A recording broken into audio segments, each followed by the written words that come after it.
Assalaamu calaykum waraxmatullaahi tacaala wabarakaatu. Walaalay dhammaantiin meel kasta oo ku sugan tihiin, hadday ku tahay subax wanaagsan, hadday ku tahay galab wanaagsan, hadday ku tahay haween wanaagsan.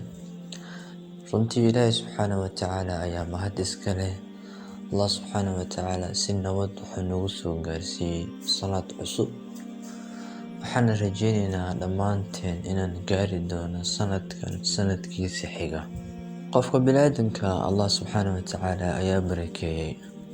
Allah subxaanahu wa tacaala quraanka ayuu ku sheegay, walaqad karramnaa bani aadama. Bini'aadamka waan karaameynay. Bini'aadamka dhammaantood isku mid ma ah. Bini'aadamka xikmadooyin ayay xambaarsan yihiin. Ha isku arkin qof waxba qaban karin. Ha isku arkin qof waxba qabsan karin. Waayo nafta bini'aadamka waxa la xiriira shaytaan ayaa la xiriira. Adigoo wax qabsan karto, adigoo wax samayn karto, ayuu shaytaan kugu sheekeynayaa shaygan ma samayn kartid. Marka walaal ha isku arkin qof waxba qabsan karin. Waayo Ilaahay subxaanahu wa tacaala ayaa na barakeeyey. Allah subxaanahu wa tacaala markuu na barakeeyey xikmadooyin fara badan ayaa xambaarsanaa. Waayo maskaxda bini'aadamka see u shaqeyso haddaan dhammaanteen garan lahayn wax kastoo aan samayn lahayn. Qofka bini'aadamka waxaa looga baahan yahay shayga hadduu damco inuu sameeyo waa inuu go'aansadaa uuna ku dhaqaaqa tilaabadeeda. Haddaad iska dhaadhiciso shaygan ma samayn kartid, waa hubaal weligaana ma samaynaysid. Ha isku arkin qof waxba qabsan karin.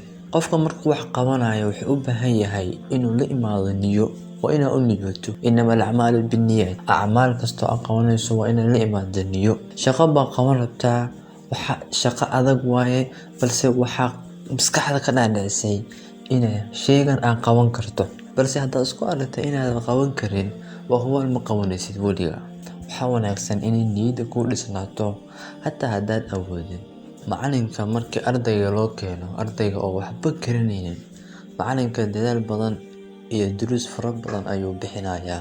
Ardayga wuxuu ku soo baxayaa qof wax soo saar leh, qof cilmi leh ayuu ku soo baxayaa. Macalinka markii loo keenayo ardayga, hadduu iska dhaadhicin lahaa ardayga waxba ma garanayo, horumarna ma samayn karno, ardayga horumar muu gaari lahayn.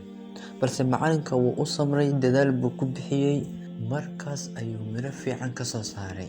Markaas mirihii uu abuuray ayuu ka soo saaray, miro fiican ayuu ka soo saaray. Qof kastoona waa saas oo kale. Hadday shay aad qaban rabto, ha isku arkin shaygan inaaba qaban karin. Isku day, markaad isku dayda ka bacdi unbaa qaban kartaa shaygan aad leedahay ma qaban karin. Waa laga yaabaa inaad naftaada ka dhaadhiciso ama ku fashilmataa. Taasi waa ducfinimo ee naftaada iyo shaytaanka ay ku tusayaan. Marka wax laga baahan yahay shay haddaad rabto inaad qabato, inaad naftaada ka dhaadhicin. Naftaada ay ku qanacdo shaygan waa qaban kartaa. Ka dhaadhici naftaada shaygan waa qaban kartaa.